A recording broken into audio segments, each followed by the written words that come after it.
بيحكي صاحب القصة وبيقول: في ليلة أنا كنت قاعد في أوضتي وكان الوقت متأخر، وزي ما أنا متعود إن أنا أسهر، ولاقي مرة واحدة أختي فتحت الباب ودخلت.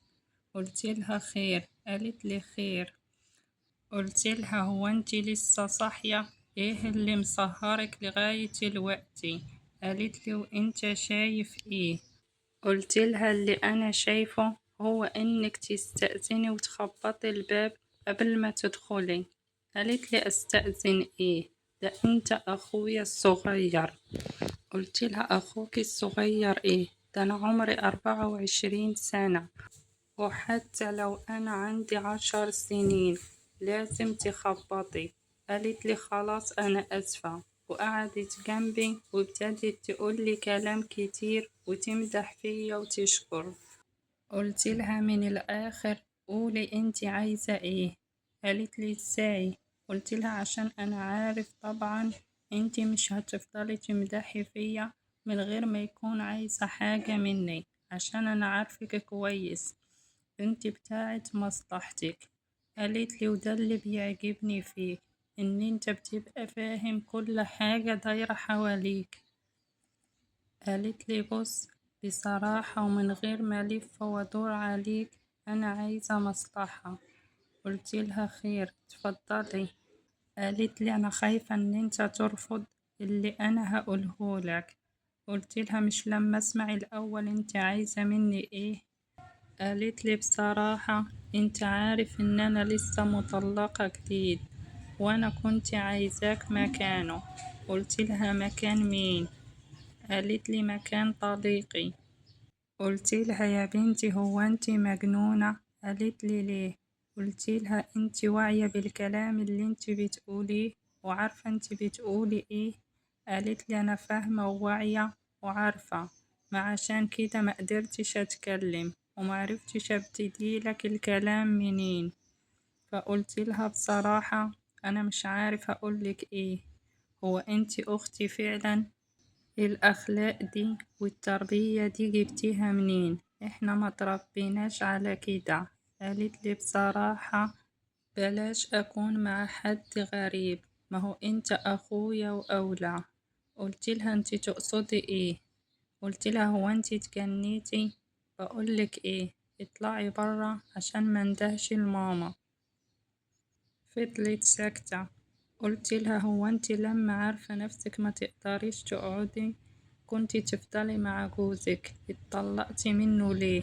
قالت لي: انا حاولت معاه كتير، لكن زي ما انت عارف احنا كنا عايشين في بيت العيلة واهله بيتدخلوا في كل حاجة، وانا بصراحة ما قدرتش اصبر اكتر من كده، وانا لو في حد تاني للجواز مش هقول لا. قلت لها: ما اكيد هيجيلك نصيبك، انتي بس اقعدي واصبري.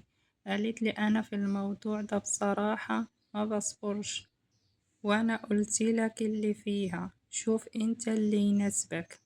قلت لها: ارجعي على اوضتك وانا هعتبر نفسي ما سمعتش حاجة، وانتي انسي انك جيتي اصلا وفتحتيني في الكلام ده، ويا ريت ما ترجعيش تفتحي معي الموضوع ده تاني عشان امك ما تسمحوش وتزعل منك. قالت لي: وتزعل ليه؟ ومين قالك انه هي هتزعل؟ قلت لها: يعني هي هيعجبها الكلام اللي انت بتقوليه ده؟ قالت لي: عادي. قلت لها: يعني انت مظبطة معاها الموضوع؟ قالت لي: لا، أنا بس عارفاها وعارفة شخصيتها ورد فعلها في كل حاجة. ومن الآخر انت قلت ايه، موافق ولا شوف لي حد تاني؟ قلت لها: واحد تاني ازاي؟ هو انت مفكرة بتكلمي حد غريب؟ أنا أخوكي، والمفروض ان انت تحترمي نفسك، والكلام اللي انت بتقوليه عيب وما ينفعش ان انت تعملي حاجة زي دي. احترمي نفسك، انتي واقفة قدام اخوكي ومش اي حد.